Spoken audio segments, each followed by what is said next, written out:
누가복음 23장 26절에서 43절까지의 말씀입니다. 오늘 본문의 말씀은 예수님의 십자가 처형에 대한 기록인데요. 십자가 주위에 있는 사람들의 반응과 그 내용들을 함께 담아내고 있습니다. 먼저 26절을 보시면 그들이 예수를 끌고 갈 때 시몬이라는 구레네 사람이 등장합니다. 구레네라는 지역은 북아프리카 리비아 지역으로 아마도 이 사람은 예루살렘에 이제 절기를 지키기에 왔다, 또 디아스포라다라는 여러 가지 해석들이 있지만 그 사람에 대해서 사실 자세히 설명하고 있지 않기 때문에 우리는 또 정확하게 뭐라고 이야기할 수는 없습니다. 하지만 분명한 건 이 사람이 자기의 의도가 아니라 자신의 의지가 아니라 억지로 십자가를 대신 짊어졌다. 예수님은 지금까지 채찍에 맞고 많은 고통과 아픔 가운데서 지금 신문당하고 그러한 과정을 겪어왔습니다. 당시의 전통에 따르면 십자가의 세로 막대기는 처형의 현장에 있고 가로 막대기는 당사자가 그것을 짊어지고 올라가야 했는데요. 예수님이 도저히 그것을 가져갈 수 없는 상황이었다라고 우리가 짐작해 볼 수 있습니다. 그런데 이 시몬이라는 사람은 자신의 어떤 그런 의도가 아니었죠. 마태와 마가복음에 보면 억지로 지웠다라는 표현이 있습니다. 이 십자가를 진 것이 자기 자신의 의도와 뜻이 아니었다, 억지로 하였다라는 것이죠. 그런데 이 억지로 짊어졌지만 그것을 통해서 그가 주님의 백성으로서 살았다라는 그러한 또 생각을 해볼 수가 있는 것이죠. 당시에는 그가 예수님을 믿었는지 안 믿었는지는 모르지만 적어도 이 십자가를 지고 나서 이후의 삶이 달라졌음은 우리는 다른 이제 해석들을 통해서 짐작해 볼 수가 있는 거죠. 원래는 이제 알렉산더와 루포의 아버지다라고 기록하고 있습니다. 아마도 알렉산더와 루포가 굉장히 영향력이 있는 신앙적으로 그런 인물들이 아니었나 생각이 되어집니다. 이제 보통은 누구의 아들이라는 표현으로 소개하지만 누구의 아버지다라는 것은 그 자녀들이 더 이렇게 유명하다라는 것이죠. 근데 뭐 유명하다라는 표현보다는 신앙적으로 뭔가 영향력이 있는 그러한 사람들이었다라고 볼 수가 있죠. 그리고 로마서 16장으로 가면 바울의 인사 가운데 루포의 어머니에 대한 이야기가 나와요. 그러니까 구레네 사람 시몬의 아내인 거죠. 루포의 어머니는 나의 어머니다, 나에게 선대를 베풀었다, 이런 표현을 통해서 그의 가정이 예수님을 향한 그러한 사랑과 또 믿음의 삶의 모습이었다라고 우리가 짐작해 볼 수가 있습니다. 그런데 한 가지 좀 희한한 것은 사형을 구형하고 나서 그 집행이 너무나도 빨리 이루어졌다라는 것이죠. 굉장히 이례적인 일이죠. 십자가 처형이 어느 정도의 시간을 두고 일어난 것이 아니라 판결과 동시에 십자가 처형이 이루어졌다라는 것, 그만큼 이들의 악함이 드러나고 있다라고 우리가 볼 수가 있습니다. 예상치 못한 부르심이라는 것으로 우리가 시몬을 설명할 수 있지만 그는 억지로 십자가를 지긴 했지만 그 안에 하나님의 뜻이 있음을 우리는 보게 되어지는 거죠.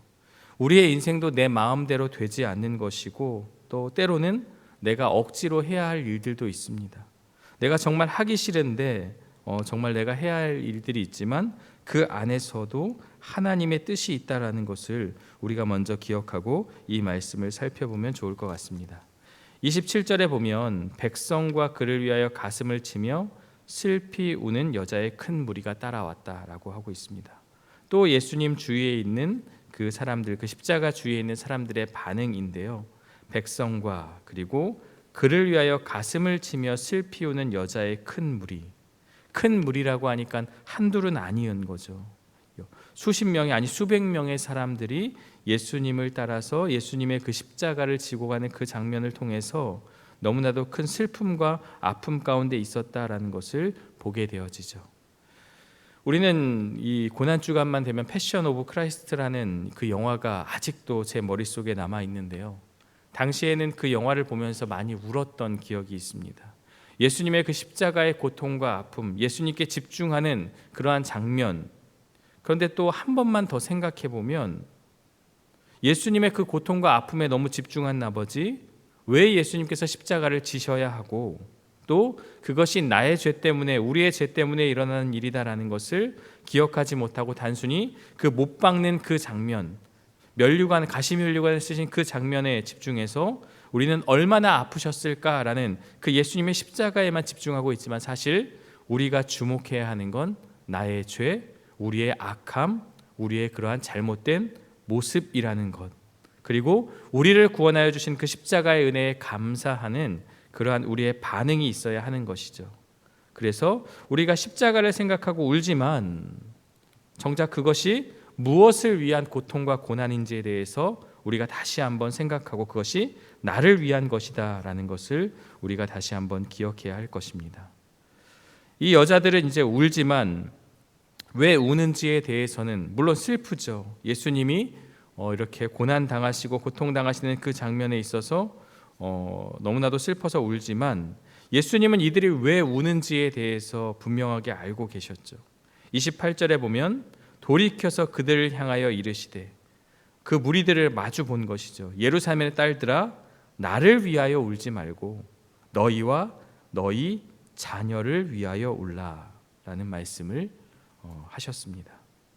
지금 십자가에 고난 당하는 나는 하나님의 뜻에 의해서 너희를 위하여서 그 길을 가는 것이다.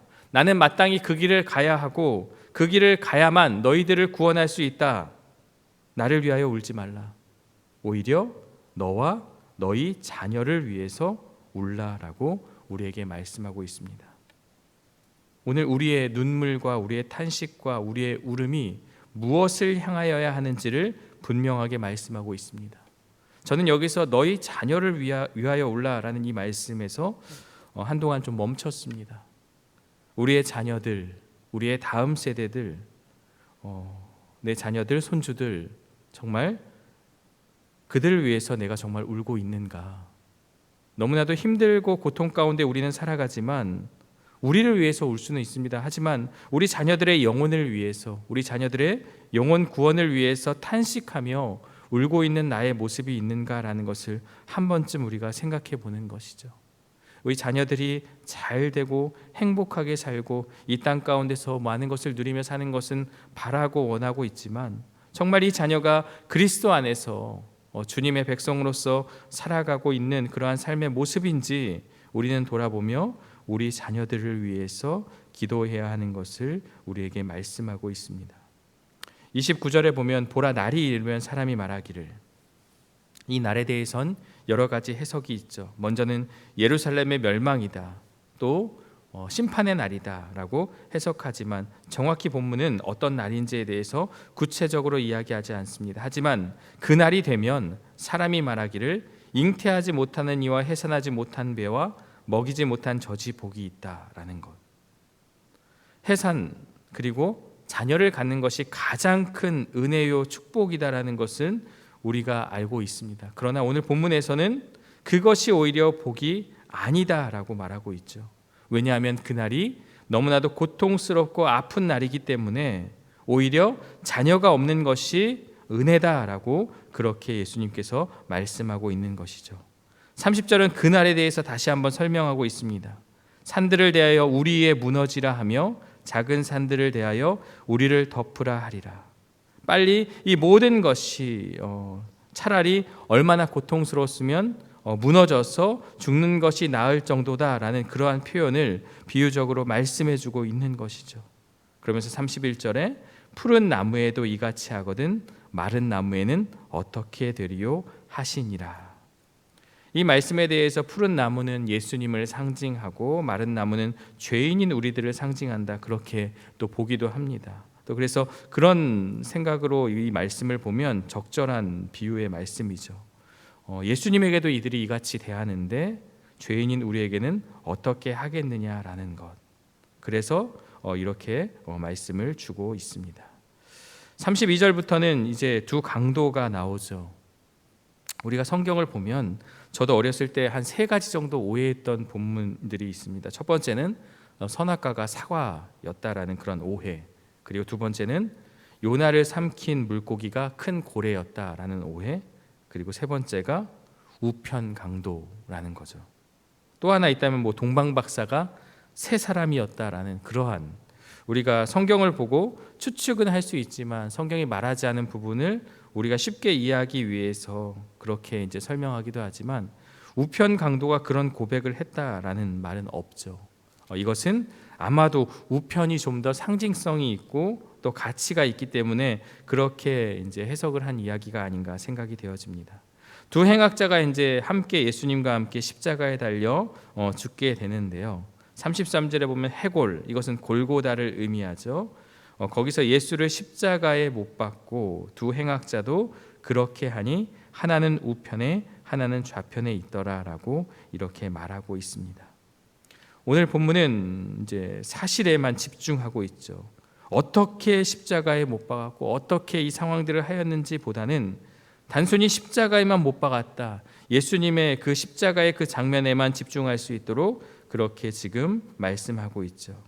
그리고 34절에 보면 이제 가상 7원이라고 해서 예수님께서 십자가상에서 하신 그 7마디의 말씀, 그것에 대한 첫 번째, 저들을 사하여 주옵소서라는 그러한 기도가 나오게 되고요.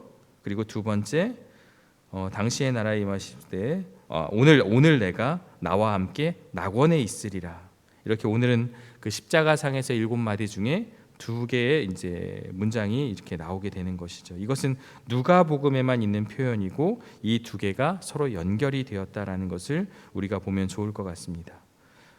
아버지 저들을 사하여 주옵소서라는 이 용서의 기도는요, 우리가 사도행전에 보면 스데반의 기도에도 이러한 내용이 나오고 있습니다. 우리 주님은 십자가를 지시면서도 십자가에 못 박게 한 그들을 용서하시는, 그들을 영혼을 안타까워하시는 그러한 기도를 올려주고 있는 것이죠. 자기들이 하는 것을 알지 못한다라고 말씀하시며 그들을 깨닫게 하시고 회개하게 하시고 또한 저들의 죄를 용서해달라는 구원자로서의 주님의 기도가 34절에 기록되어 있습니다. 예수님은 이렇게 기도하고 계시지만 그 주위에 있는 사람들도 그들은 어떤 일을 하고 있습니까? 그의 옷을 나눠서 제비를 뽑는 것이죠.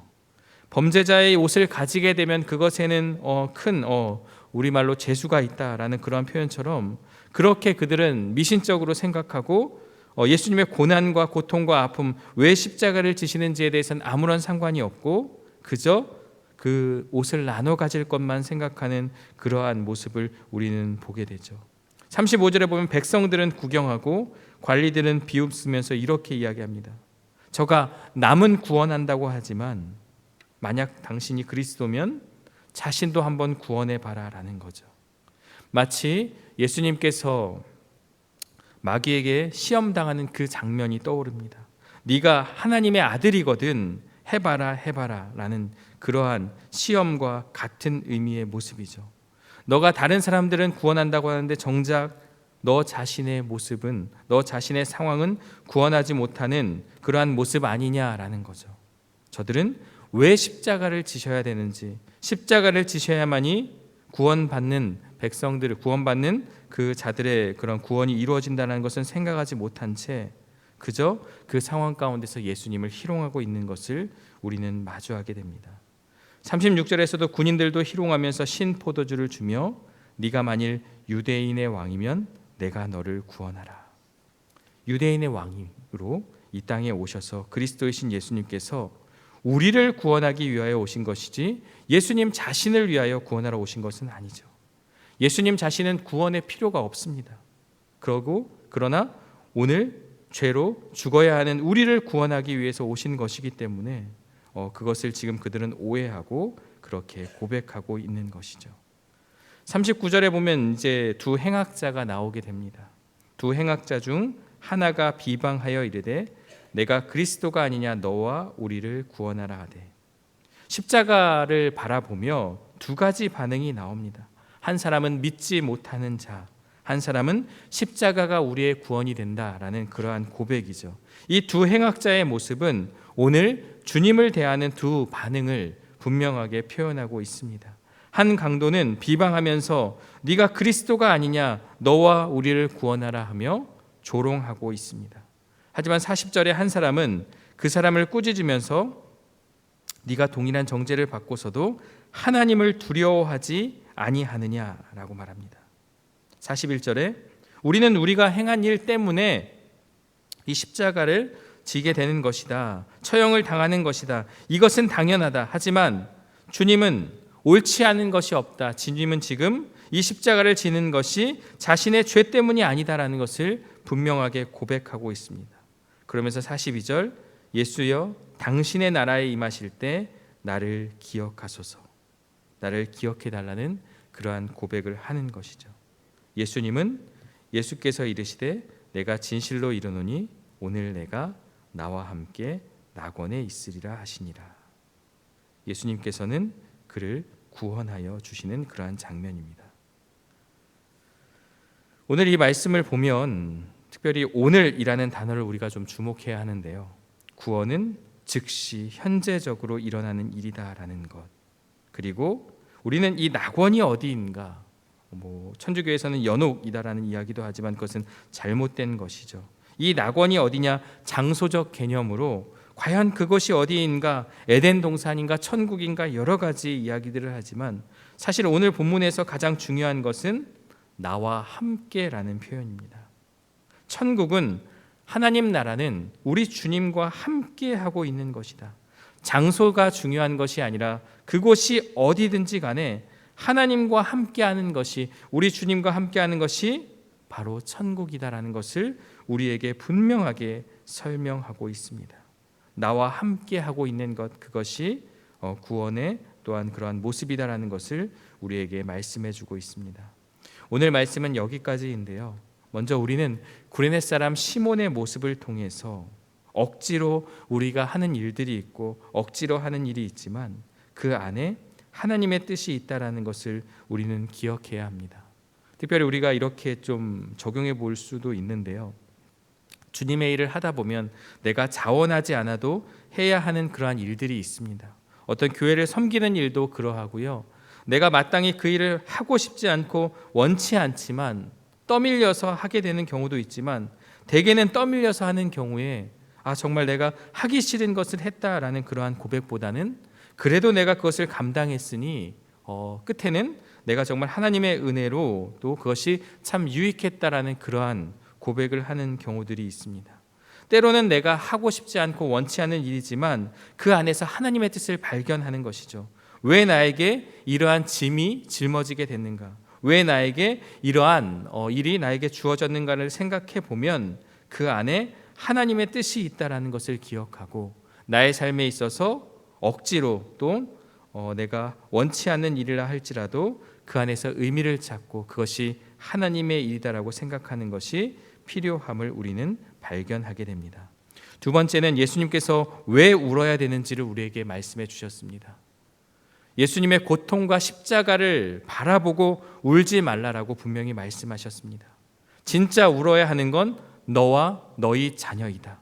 너희 영혼을 위해서, 너희 자녀와 너의 구원을 위해서, 너의 잘못된 모습과 믿음과 회개를 위해서 간절히 울라라고 우리에게 말씀해 주고 있습니다. 오늘 우리는 무엇을 위해서 울고 있습니까? 이 고난주간을 맞이하며 십자가를 생각하고 우는 것 당연히 필요합니다. 하지만 정말 나의 그런 더러운 죄의 모습, 나의 악한 모습, 그리고 나의 자녀들이 혹시라도 하나님을 향한 마음을 갖지 못하고 우리의 부모가 또 하나님을 알지 못하는 그러한 상황들이 있다면 정말 그것을 위해서 간절히 울며 복음을 전하는 그러한 것으로 우리가 나아가야 한다라는 것을 우리가 기억해야만 할 것입니다. 그리고 오늘 세 번째로는 내가 나와 함께 낙원에 있으리라. 하나님 나라는 이곳 저곳 어떤 그런 장소적인 개념이 아니라는 것. 하나님 나라는 우리 주님과 함께하는 곳. 그래서 이미 이 땅 가운데 우리는 낙원을 누리고 있고요. 장차 완성될 그 하나님 나라를 바라보며 살아가는 것이 필요하다라는 것. 이 땅 가운데도 의미 없는 삶이 아니라 우리 주님과 함께 이곳에서 누리며 살아갈 것이고 장차 마지막 날에 재림의 때에 우리 주님과 함께 영원히 그 나라에서 또 함께 행복하게 또 주님의 나라에서 살아갈 것을 기대하며 살아가는 그러한 삶, 오늘 그것을 우리에게 말씀해 주고 있습니다. 이것을 기억하며 또 우리 십자가만을 바라볼 것이 아니라 십자가만을 생각하며 울 것이 아니라 나의 죄와 나의 더러움을 보고 탄식하며 회개하며 또 나의 더러움 가운데서 우리 주님의 그 은혜를 생각하며 나아가는 저와 여러분들 되시기를 주님의 이름으로 축원합니다. 함께 기도하겠습니다. 사랑과 은혜의 하나님, 오늘 우리는 너무나도 부족하고 연약하여서 또한 그 십자가 앞에 여전히 나의 죄를 돌아보지 못하고 나의 더러움을 돌아보지 못하는 그러한 모습을 보게 됩니다. 우리 주님께서 나를 위하여 지신 그 십자가, 그 은혜를 생각하며 나의 그러한 더러움과 그 모든 것들을 내려놓고 우리 주의 십자가 앞에 진실된 마음으로 회개하며 또한 삶의 결단 가운데서 또한 특별히 우리 주님을 따라 그 길을 걸어가는 우리 모두가 되게 하여 주옵소서. 특별히 우리가 기억해야 할 것은 우리가 왜 울어야 되는지를 돌아보게 하여 주옵소서. 나의 영혼과 나의 자녀들 또 나와 함께한 자들의 영혼 구원을 위한 간절한 마음을 갖게 하여 주시고 그것을 통해서 또 복음을 전하는 또한 기회와 또 계기가 될 수 있도록 인도하여 주옵소서. 하나님 나라에 대한 오해가 없도록 인도하여 주옵소서. 그 나라는 그것이 어디인지가 중요한 것이 아니라 오늘 나와 함께 하시는 그분이 영원히 우리와 함께하는 것임을 기억하고 이미 임한 하나님 나라 그리고 장차 임할 그 하나님 나라를 바라보며 또 이 땅 가운데서도 기쁨 가운데 살아가며 또한 장차 올 그 영원한 하나님 나라를 소망하며 이 땅 가운데 그 고난과 고통을 이겨내며 살아가는 우리 모두가 되게 하여 주옵소서. 예수님의 이름으로 기도드리옵나이다. 아멘.